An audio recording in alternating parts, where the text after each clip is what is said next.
This morning I am going to be taking you around the county of Rutland, the smallest county here in England, a real hidden gem and very much left off the tourist radar. But first I wanted to take you to Castle Ashby Gardens, which is home to the Marquess of Northampton, and it's also home to the most beautiful orangery, in my opinion of course, but it's an absolute stunner, and I'm sure you will agree as soon as you set eyes on it.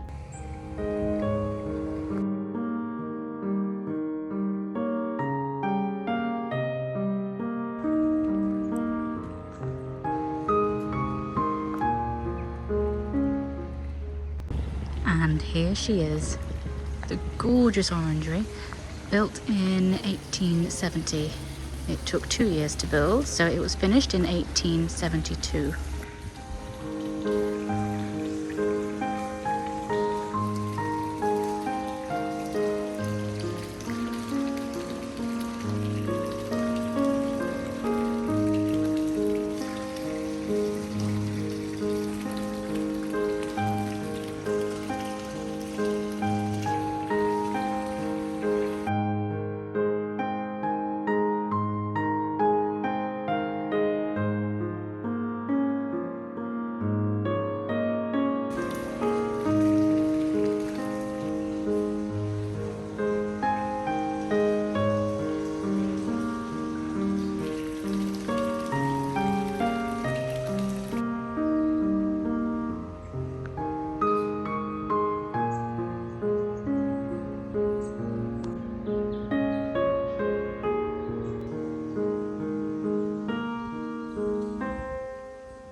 Absolutely love Castle Ashby.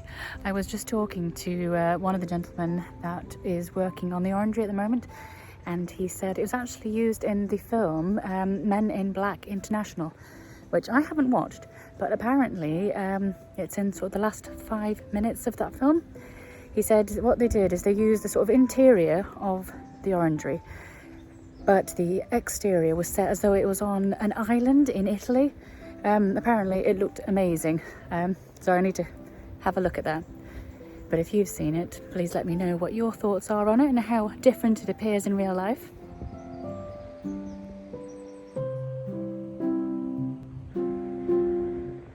I am now in the village of Wadenhoe, an ancient little place, really sweet village full of chocolate box thatched cottages. It's absolutely adorable. This is St. Michael's Church, the village church, and it dates back to the Norman period. And isn't it a beauty? It has amazing views out over the surrounding countryside.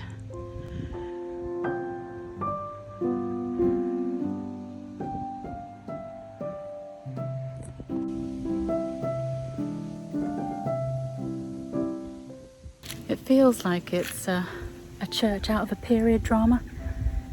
It's just got such an incredible location. It's beautiful.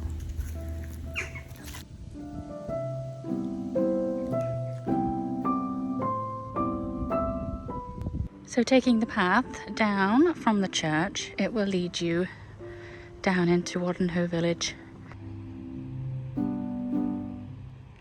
And here we are. This is the start of Wadenhoe village. It's only a tiny little place. A few streets, village hall, 17th century pub, and of course lots of gorgeous thatched cottages.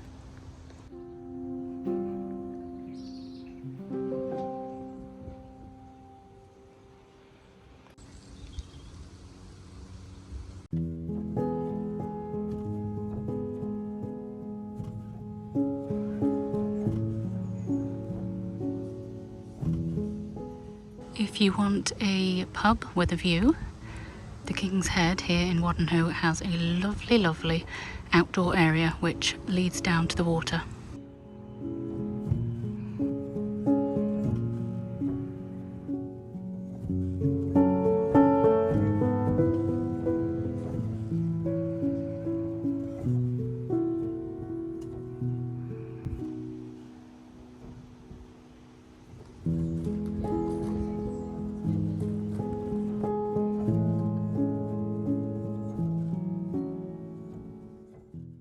So I have arrived at my next destination, which is Burley House, a fabulous example of a 16th century house.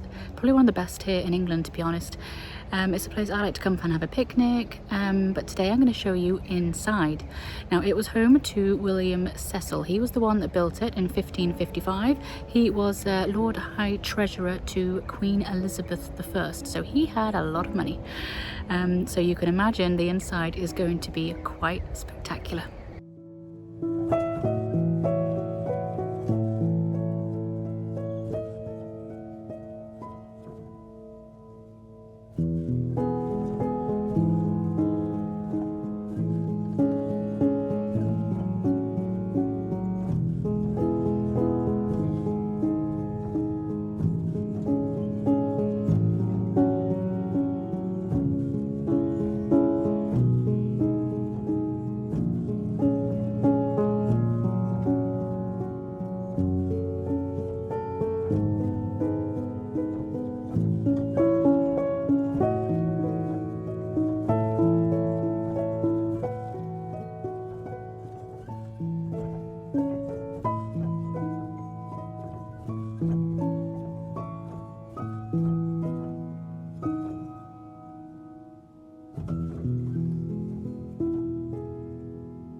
Well, I took so long inside the house that the gardens were closed by the time I finished.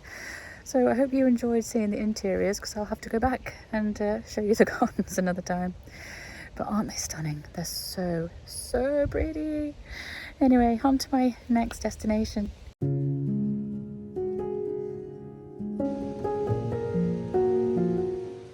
I have arrived at Exton, which is my absolute favourite village here in Rutland.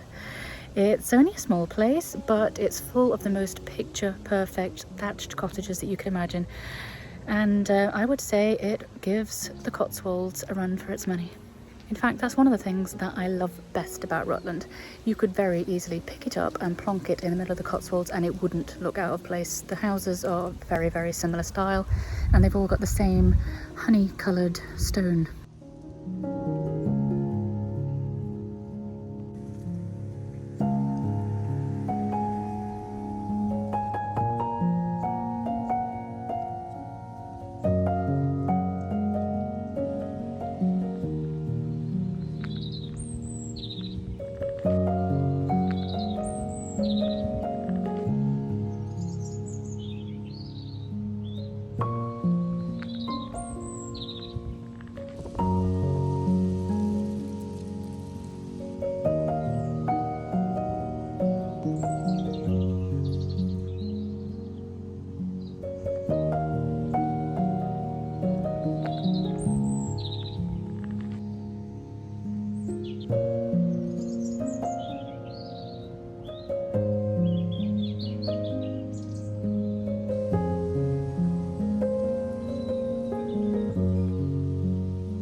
After 300 yards, you have reached your destination on your right.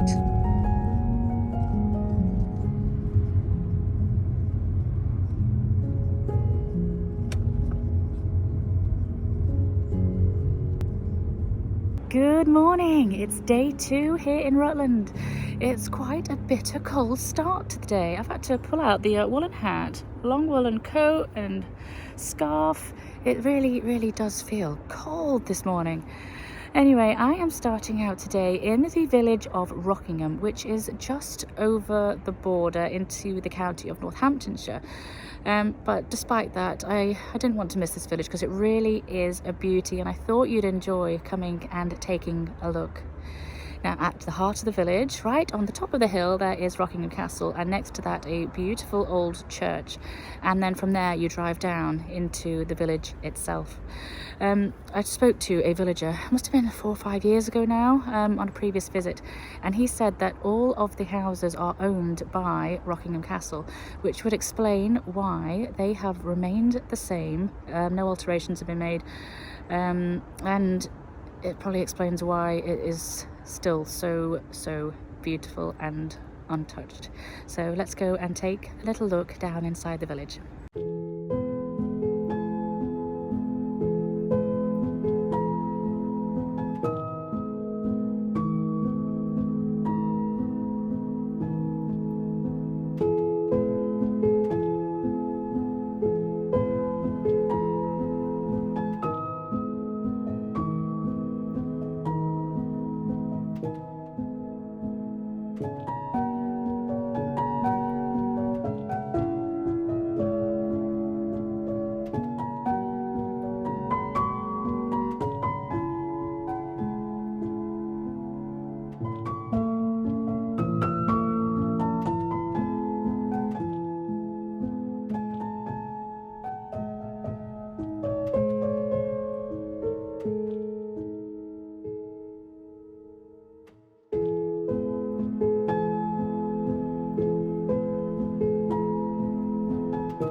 So this is the village pub, the Saunders Arms. It was rebuilt in 1668 and was frequented by the likes of Charles Dickens and Clark Gable. Isn't she looking beautiful in her autumn coat? Virginia Creeper, I'd imagine. Looking lovely.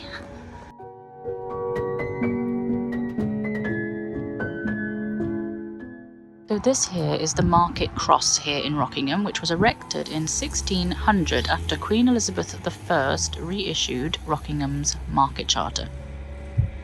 Something every village wanted.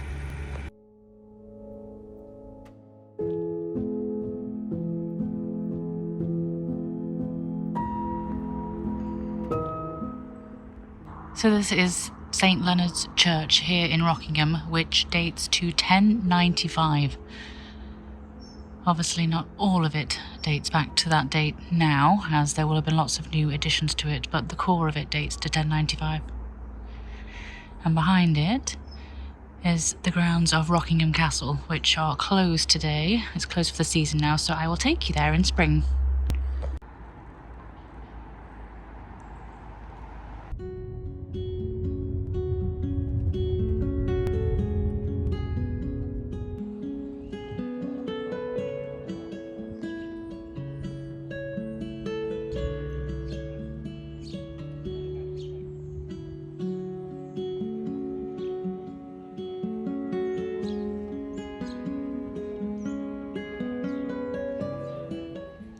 So I have arrived in the village of Edith Weston.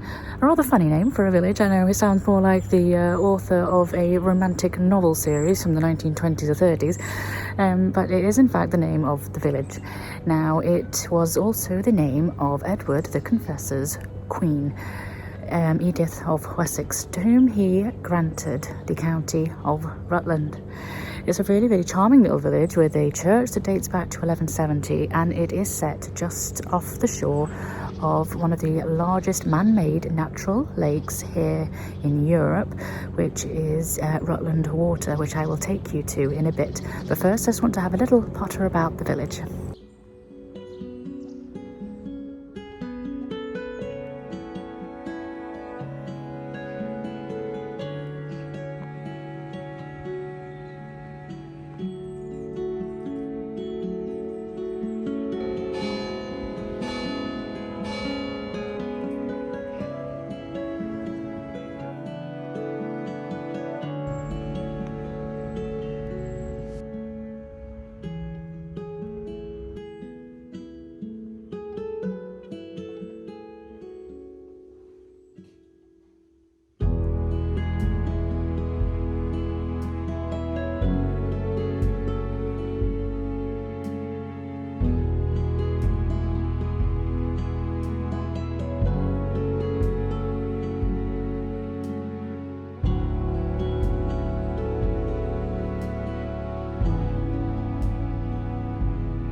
You can just about see in the distance Rutland Water peeking out there over the top. Now, in order to create Rutland Water, they had to submerge two Anglo-Saxon villages, Middlehampton and Nether. But there was outrage at losing a church in the area, so Normanton Church was raised, which I'm going to take you to now.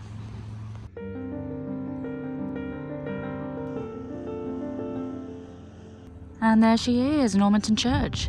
So today it houses a museum with information on the area. Sits out looking over the body of water, which is really lovely, especially on a bright summer's day. So underneath there are the two villages of Nether and Middle Hambleton. And I'm going to be taking you to the remaining part of Hambleton, which is over there, because it's a beautiful, beautiful village. So that is just called Hambleton. So it sits on its own little peninsula because all surrounding it is this body of water. I'll take you there in a moment, but first let's go and have a peek at the beautiful church.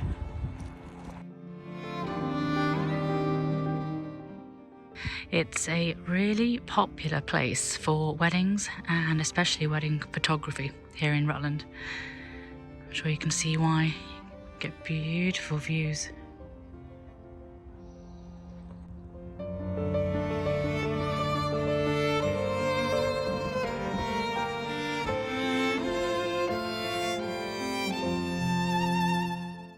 Boo, it's closed. We can't go in.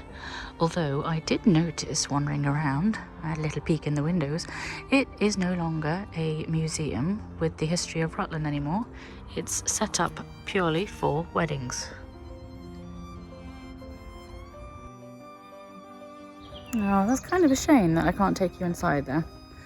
I remember when I visited, it was all full of history of Rutland as a county in the area. But I can fully understand that weddings would make a hell of a lot more money for them. So that's what they'll need for the upkeep of the church. But it's a beautiful, beautiful location. I'm still glad I came to show you. So the church, I think it was originally called St. Matthew's Church. And on the site, there was a much older church. I think it dates back to the 14th century. But the one that we see now, I think it started being built in 1827. And then finished off in 1911, if I remember correctly. Ooh, sorry, I'm out of breath. I'm walking really quickly to get back to the car. So I can go and show you the next destination.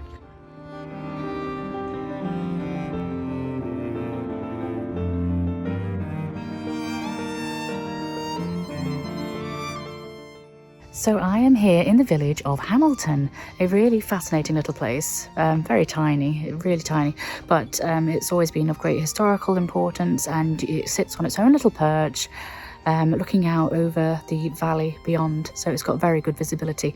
And going back, it was important even before the Norman conquest, when it would be part of the dower of the Saxon queens, including Edward the Confessor and his wife Edith, as I mentioned earlier. This is my favourite cottage in the village. Isn't it so sweet?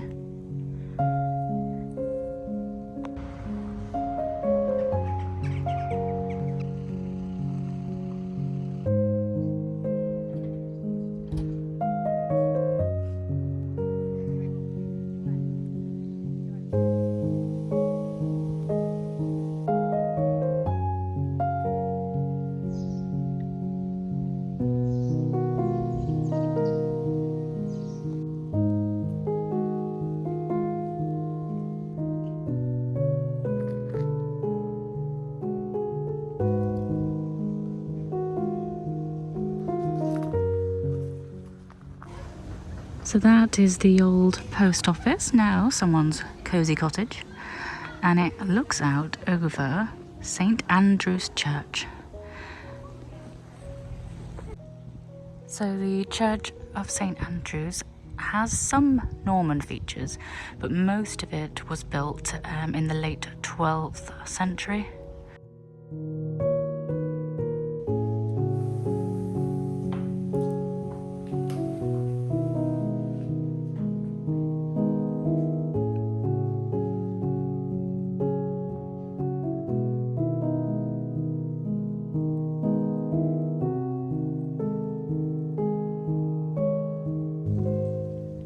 Look at that lovely ceiling. Lots of beautiful detail.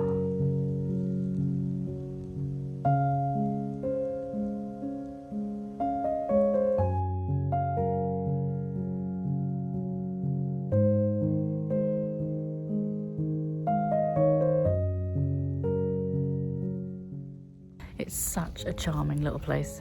I always love coming here. Whenever I pay a visit to Rutland, I always stop by Exton and Hambleton. There's a really lovely hotel at Hambleton Hall just up the road, which I don't think I'll have time to show you in. But if you're looking for a place to stay, it's a really, really lovely place. Or even if you're just in the area and you want to stop by for something to eat, or even a cup of tea, because you can sit outside and you get beautiful views looking out all over Rutland Water. It's stunning, especially on a glorious day. A I've just spotted this sign, which Heidi would love, bless her, cat obsessed. Let's take a photo to take home for her.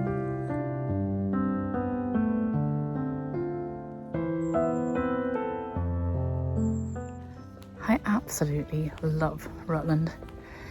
It really does rival the Cotswolds for beauty. It's stunning. Honestly, it's so much more beautiful in person than this video is going to show.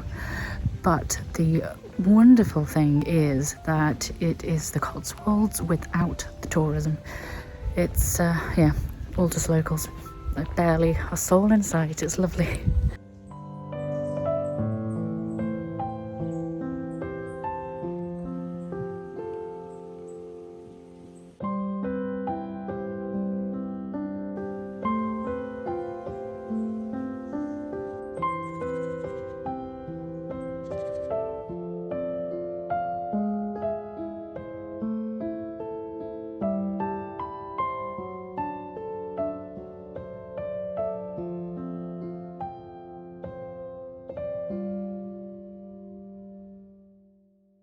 Well, that is it for this week's episode. It is time to head home, go and see Heidi.